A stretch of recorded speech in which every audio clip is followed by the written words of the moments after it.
sebelah mana ke atas, yang di samping kanan, di samping itu juga ada. Jadi kalau pasiennya sesak, dia bisa ngatur sendiri. Samping kanan ada, ya. Terus ini diamalkan. Misalnya orang sesak, dia harus semi polar.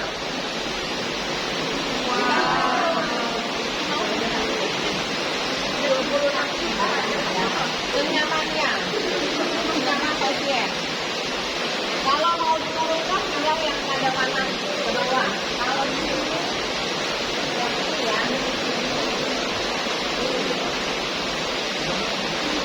Ini pasien sendiri yang melakukan. Nyaman dia kan? Oke. Ada lagi yang meninggikan atau menurunkan tempat tidur. Di samping sini ada gambar-gambarnya yang tengah itu. Oh iya, ini menurunkan tempat tidur. Kalau kalian pendek, kalian pendek, tempat tidurnya harus menurunkan. Kalau kalian yang tinggi, tinggikan supaya body mekanik kalian bagus, gitu ya. Oke, sudah pernah penggunaan ini? Kalau orang sesak, mainannya seperti ini. Duduk, luruskan, itu yang harus Anda kuasai. Bentuk apapun tempat tidurnya kalian harus ngerti, ya, dilihat. Ada gambar-gambarnya, ya, ini ada gambar-gambarnya juga. Oke, nanti kalian pelajari ini, ya. Ini paling bagus, tempat tidur ini paling bagus di bagian yang sebelah. Ini yang paling bagus. Baik, kalau misalnya kalian mau merawat, ya kalau dibuka. Nah, tapi kalau pasiennya tidur, ditutup kembali supaya aman. Nah, kalau pasien pasang oksigen, nah ini suatu tindakan yang salah ya. Harusnya bantal itu harus mengenai apa nih ya? Pundak. Jangan hanya kepala. Kalau hanya kepala dia akan nunduk dan menutup jalan lama. Jadi dia harus lebih ini.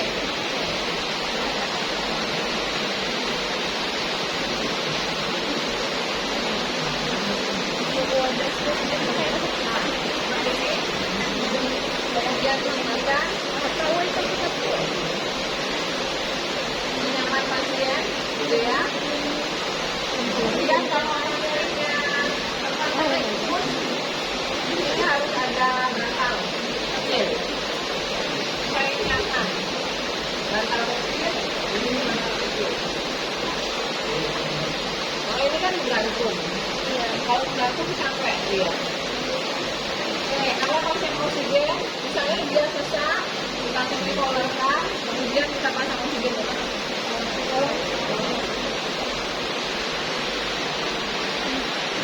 Nah, ada pegangannya dipegang ya. Oke. Kalau di rumah sakit dia nggak pakai begini ya, biasanya adalah oksigen sentral. Nah, itu gambarnya itu ada gambar. Tapi kayak gitu ya, kalau di rumah sakit seperti itu. Nah, ini. Jadi nanti ada ini hasilnya, kemudian diumumkan ada selangkah dudukan pasien. Jangan sekarang oksigen itu nggak pakai humidifier, jadi dia langsung oksigen ke pasien. Tapi kalau pakai alat ini, itu alat yang harus kalian kuasai juga. Ini namanya manometer, ya, ini manometer. Ini manometer untuk mengetahui isi dari tabung.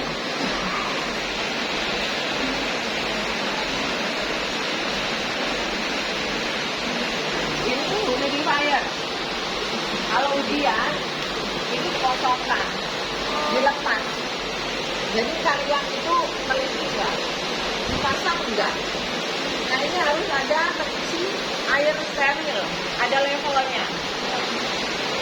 Levelnya sebatas ini yang harus di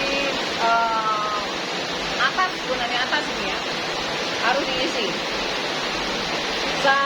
sampai batas atas ini. Kalau ini udah berkurang, ya. Harus diisi, kemudian kalian pasangkan di sini. Kalian harus pegang yang warna hijau, tekanan itu harus dipegang, karena itu gampang rusak.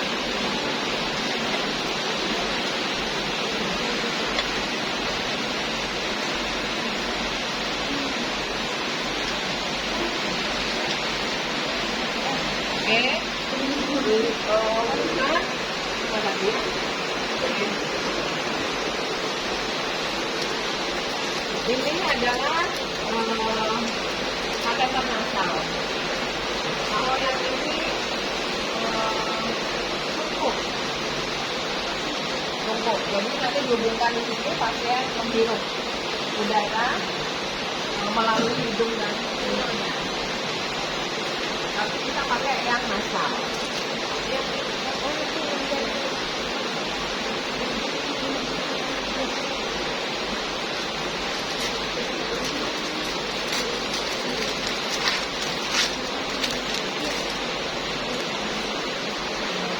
Nah, ini ujungnya ini kalian hubungkan ke dekat apa nih humidifier ya.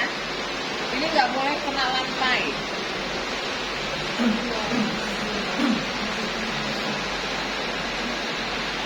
Dilihat oksigennya hampir habis ya. Ini hampir habis nih.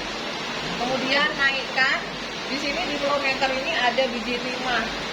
Biasanya kalau pakai oksigen nasal kanul ini bisa diberikan 2-4 liter. Ya, 2-4 liter. Kemudian kita naikkan, kita putar.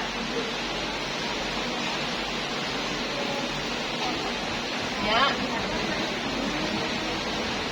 Sampai biji timahnya misalnya instruksinya 2 liter, naikkan sampai 2 liter.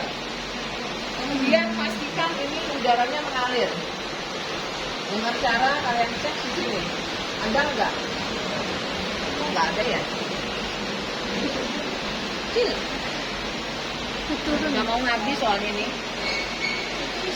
Oke, ada.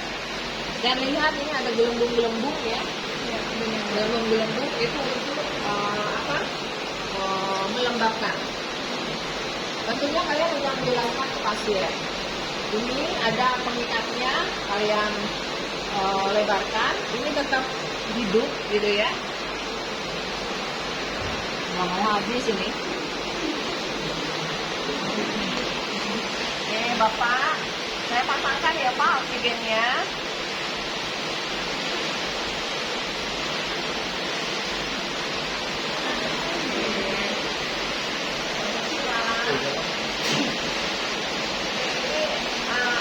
Ini banget ya. Hidungnya.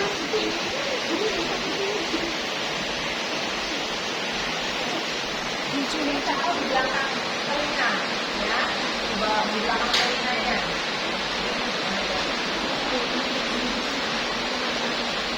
Ada telinganya ya.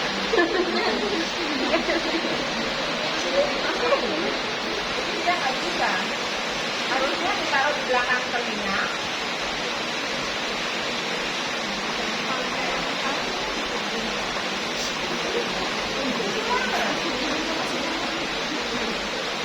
Kemudian ini difiksasi. Jadi begini dia ke arah bawah. Ya. Nah ini lepas karena nggak ada telinganya. Harusnya ditaruh di belakang telinga. Ya. Oke, kemudian kalian tanyakan nyaman atau tidak. Bapak cukup nggak oksigennya atau masih kurang? Karena dia masih bisa 2-4. Kalau ini 2 turun lagi. Iya. Dia karena mau habis dia. Mau habis. Artinya kalau 2 terus ya. Ya. Oke. Kalau sudah cukup, misalnya sudah cukup, oke, baru kalian periksa pernapasannya. Harusnya sebelum memberikan oksigen, kalian juga harus memeriksa pernapasannya. Misalnya tadi pernapasannya 25 atau 26. Nah, sekarang kalian periksa lagi pernapasannya dengan cara seperti yang saya ajarkan kemarin. Kalau ingin melihat gitu ya, melihat dada, naik turunnya dada, bisa saja seolah-olah kalian memegang tangannya, padahal yang kalian lihat adalah naik turunnya beda. Ya. Jadi harus ada yang jangan hanya diam begini aja ngelihat ini. Karena dia akan salah tingkah, ya. Karena kalian saya periksa dulu ya Pak. Padahal kalian lihat pernapasannya. Saya harusnya bukan menghadap begini ya. Saya harusnya menghadap ke pasien. Masalahnya ini saya mau belakangan aja. Harusnya begini, ya. Di depan pasien. Usahakan kalian nggak boleh bersandar. Karena nanti kalian pakaiannya kotor. Bed rumah sakit itu kotor. Banyak rumahnya. Jadi jangan bersandar. Pulang dari rumah sakit harus cuci bajunya. Harus ganti tiap hari. Harus cuci rambut tiap hari. Hijabnya harus diganti tiap hari. Kalau dari rumah sakit harus tiap hari, ya. Oke, ternyata pernafasannya sudah 20. Lagi 25. Udah baik, ya. Udah, bisa kalian tinggalkan. Oke, ada yang mau ditanya? Untuk ngecek pernapasan itu habis dipasang itu jarak berapa menit? Jarak berapa? Ya, 1 menit aja. Nggak apa-apa. Karena kalian pada waktu mau masang pernafasan oksigenasi kan ini sudah kalian naikkan, sudah kalian atur, gitu ya. 1 menit kalian bisa mengukur pernafasan. Setelah terpasang ya. Bagaimana Pak? Sudah enak? Sudah. Oke, Bapak, saya bereskan alat dulu, tapi sebelumnya saya periksa dulu ya nadinya. Ya. Kalau kalian memeriksa itu biasanya sih sama nadi ya. Nadi, tekanan darah. Nah, kalau nadi, hitunglah nadi dulu baru pernafasannya. Jadi biar dia ada waktu untuk mengatur pernafasan. Oke, ada lagi yang ditanya? Ada? Kalau tidak ada, silahkan kalian mempraktekkan yang inhalasi sama nebulizer sama ini. Silahkan juga. Saya yang logbook itu nanti kalian kumpulkan hari Senin. Hari Senin, karena ibu besok keluar kota. Ya. Karena di ruangan ibu itu numpuk sudah. Banyak yang belum ibu koreksi karena ibu ngajar, banyak ngajar. Oke, silakan praktek dulu. Ya, praktek mandiri ibu di sini aja. Silakan.